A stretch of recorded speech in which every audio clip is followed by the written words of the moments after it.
Hello friends, જય શ્રી કૃષ્ણ બધાને. તો આજે આપણે બનાવીશું મસ્ત મજાનું ફ્રૂટ કસ્ટર્ડ, પણ ફરાળી.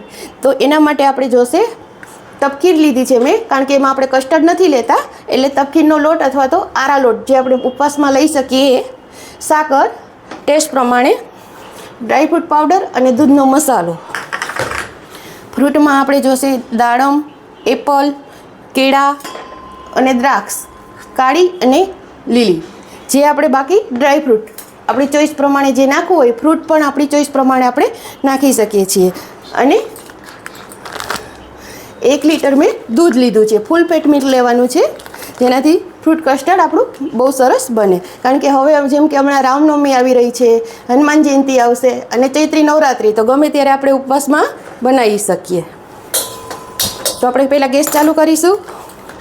એમાં થોડુંક એવું પાણી નાખીશું, 1 ટીસ્પૂન જેટલું, જેથી દૂધ નીચે બેસે નહીં. અને દૂધને આપણે એક વખત આ રીતે હલાવી લેશું.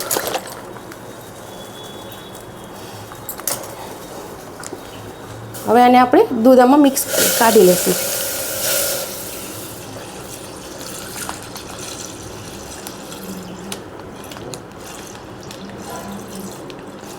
આમાં ફૂલ ફેટેડ મિલ્ક લેવાનું છે ફ્રેન્ડ્સ.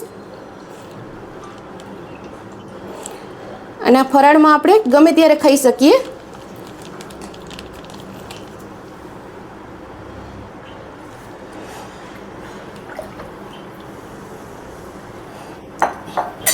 કડછીથી જ આપણે હલાવીશું.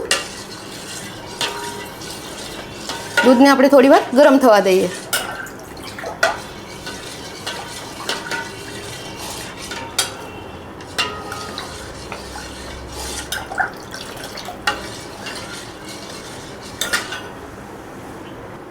દૂધ આપણું થોડુંક ગરમ થઈ ગયું છે, એટલે આપણે એમાંથી 1 ચમચા જેટલું દૂધ કાઢી નાખશું, અડધો કપ જેટલું, મતલબ કે આપણે એમાં કસ્ટર્ડ પાવડર બનાવશું પેસ્ટ માટે.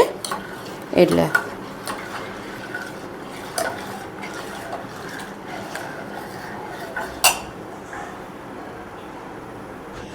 હવે દૂધ આપણું ઉકળી ગયું છે ફ્રેન્ડ્સ. હવે એમાં આપણે સાકર આપણા ટેસ્ટ પ્રમાણે નાખીશું. મેં અત્યારે 1 વાટકી જેટલી લીધી છે.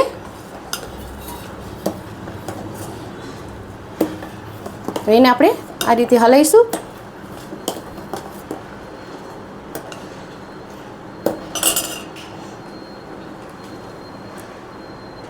હવે આપણે કસ્ટર્ડ બનાવશું. તો મેં અહીંયા અડધી વાટકી જેટલું દૂધ લીધું છે.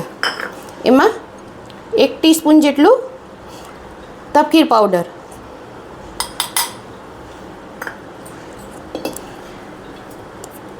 ½ ટીસ્પૂન જેટલી ઇલાયચી. હવે આને આપણે વિસ્કરથી મિક્સ કરીશું.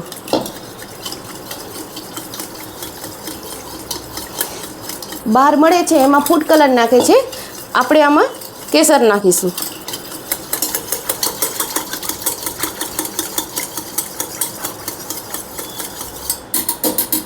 આ રીતે આપણે એકદમ હલાવી લઈશું અને એમાં થોડું એવું કેસર નાખીશું, એટલે એનો કલર સરસ એકદમ આવી જાય.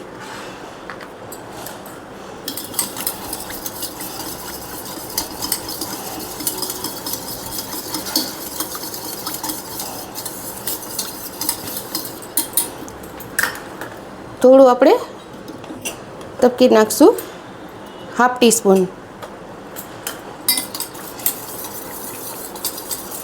હવે એકદમ સરસ ઘાટું થઈ ગયું છે.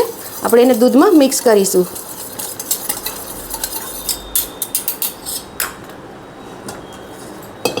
સાકર આપણી ઓગળી ગઈ છે દૂધમાં. હવે આપણે આ કસ્ટર્ડ એમાં નાખીએ, એટલે દૂધ આપણું સરસ ઘાટું થઈ જશે.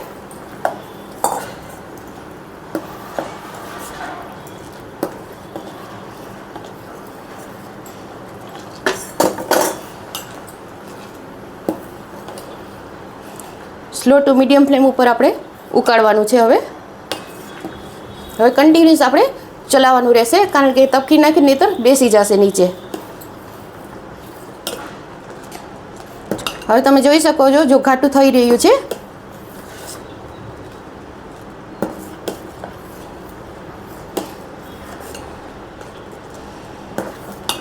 જો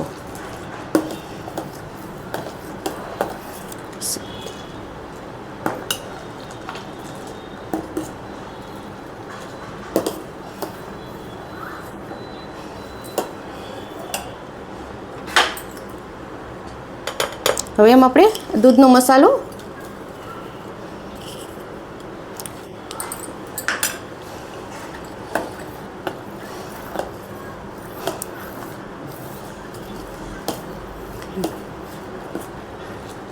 દૂધનો મસાલો પણ આપણે ચોઈસ પ્રમાણેમાં નાખવાનો છે. મેં અત્યારે એમાં 2 ટીસ્પૂન જેટલો નાખ્યો છે અને એનો હવે તમે કલર જુઓ.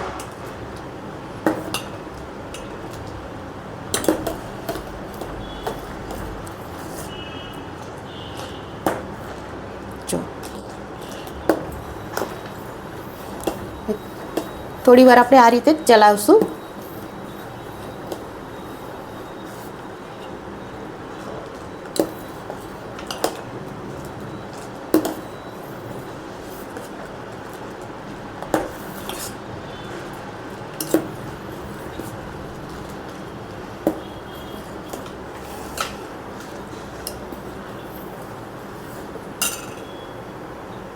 તો ફ્રેન્ડ્સ એકદમ આપણું ફ્રૂટ મિલ્ક તૈયાર થઈ ગયું છે, એકદમ સરસ. જો તમે જોઈ શકો છો એની કન્સિસ્ટન્સી આ રીતે કેટલું ઘાટું છે અને જેમ ઠંડુ થશે એમ વધારે ઘાટું થતું જશે.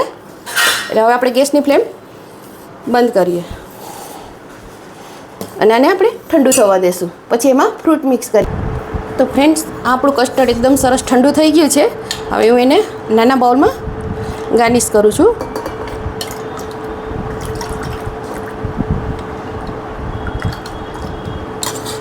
એમાં આપણે ફ્રૂટ નાખીશું. ફ્રૂટમાં આપણે દાડમ, એપલ,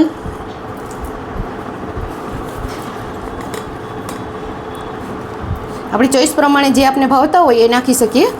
અને ગ્રેપ્સ આપણે લાસ્ટમાં નાખવાની. જો આપણે જમવા પહેલાં 2-3 કલાક હોય તો આપણે અત્યારે નાખી દેવાની, નહીં તો પછી ટાઈમ ઉપર આપણે નાખીએ તો બી ચાલે. હું અત્યારે થોડી થોડી નાખું છું.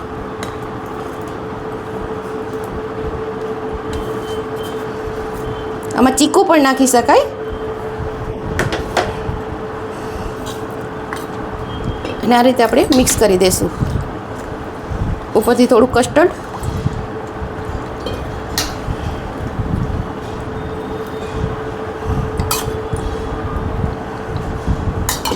અને ડ્રાયફ્રૂટમાં આપણી ચોઈસ પ્રમાણે કાજુ, બદામ, પિસ્તા, ચારોળી જે આપણે નાખવું હોય એ આપણી ચોઈસ પ્રમાણે આપણે નાખી શકીએ.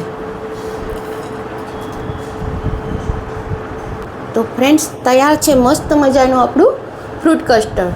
જો તમને મારી રેસીપી પસંદ આવતી હોય તો મારી ચેનલને લાઇક કરો, શેર કરો અને મારો વિડીયો વધુને વધુ શેર કરો. જે નવા લોકો જોવે છે એ સબસ્ક્રાઈબ કરે અને વિડીયો શેર કરે. બધાને જય શ્રી કૃષ્ણ.